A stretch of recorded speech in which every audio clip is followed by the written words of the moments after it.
ಕೊರೋನಾದ ಏರಿಳಿತ ಸಾಗೊಂದೇ ಉಂಡು ಸೋಮವಾರವಂತೆ ಕಡಿಮೆ ಆದಿತ್ತಿನ ಅಬ್ಬರ ಅಂಗಾರೆ ಪೆರಪವಂತೆ ಜೋರಾಯಿಲೆಕ್ಕ ತೋಜಿದರು 83 ಜನಕ್ಕೆ ಅಂಗಾರೆ ದಕ್ಷಿಣ ಕನ್ನಡ ಜಿಲ್ಲೆಯಲ್ಲಿ ಕೊರೋನಾ ಸೋಂಕು ಪರಡಿದರು. ಅಂಚನೆ ಸ್ವಲ್ಪ ವರ್ಮ ಜನ ಚಿಕಿತ್ಸೆಯನ್ನು ಪೂರೈಸಲು ಬಿಡುಗಡೆ ಆಗ್ತಿದೆ. ಮೂಡಬಿದಿರೆ ನಿವಾಸಿ 55 ವರ್ಷ ಪ್ರಾಯದ ಅಂಜು ಬೇತೆ ರೋಗಗಳ ಬಳಲೊಂದಿತ್ತಿನಾರು ಅಂಗಾರೆ ಮರಣ ಪಡೆದಿದೆ.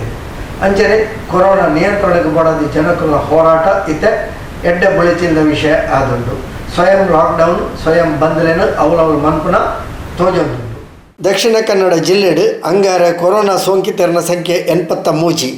ಇಂದೆಟ್ಟು 48 ಜನ ಪ್ರಾಥಮಿಕ ಸಂಪರ್ಕ, 2 ಜನ ರಡ್ಡನೇ ಸಂಪರ್ಕಡು ಸೋಂಕುಗೂ ಒಳಗಾಯಿನಕುಲು, 21 ಜನ ತೀವ್ರ ಜ್ವರ ಉಸಿರಾಟದ ತೊಂದರೆ ಇತ್ತಿನಕುಲು, ಅಂತಾರಾಜ್ಯ ಪ್ರಯಾಣದ ಬೈದಿನಕುಲು 2 ಜನ, ರ್ಯಾಂಡಮ್ ಪರೀಕ್ಷೆಡು 3 ಜನ, 4 ಜನಕ್ಕೆ ಇತರ ಮೂಲದ್ದು ಅಂಚನೆ 3 ಜನತ ಸೋಂಕುದ ಮೂಲ ನನಾತೆ ಪತ್ತೆ ಆವಡಾತನು. 49 ಜನ ಚಿಕಿತ್ಸೆಯನ್ನು ಪೂರೈಸಾದು ಅಂಗಾರೆ ಬಿಡುಗಡೆ ಆತೇರು.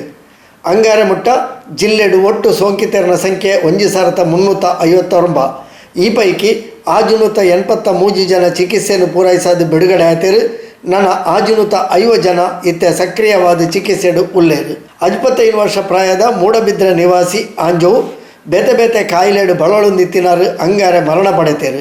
ಒಟ್ಟು ಮರಣ ಪಡೆಯಿನಕಲ ಸಂಖ್ಯೆ ಜಿಲ್ಲೆಡು 26. ರಾಜ್ಯಡು ಅಂಗಾರೆ ಒಟ್ಟು ಸೋಂಕಿತರನ ಸಂಖ್ಯೆ 1490. ಬೆಂಗಳೂರು ಅಂಗಾರದ ದಿನ ಸೋಂಕಿತರನ ಸಂಖ್ಯೆ 80. ಒಟ್ಟು ರಾಜ್ಯಡು ಇಡಮುಟ್ಟ ಸೋಂಕಿತರನ ಸಂಖ್ಯೆ 25,317ಕ್ಕೆ ಏರಿಕೆ ಆತನು. ಕೊರೋನಾ ನಿಯಂತ್ರಣಕ್ಕೆ ಬೋಡಾದು ಜನಕುಲು ಇತ್ತೆ ತಂಕಲ ಪರಿಸರಡು ಸ್ವಯಂ ನಿಯಂತ್ರಣದ ಲಾಕ್ಡೌನ್ ಬಂದ್ ಮಲ್ತೊಂದುಲ್ಲೇರು.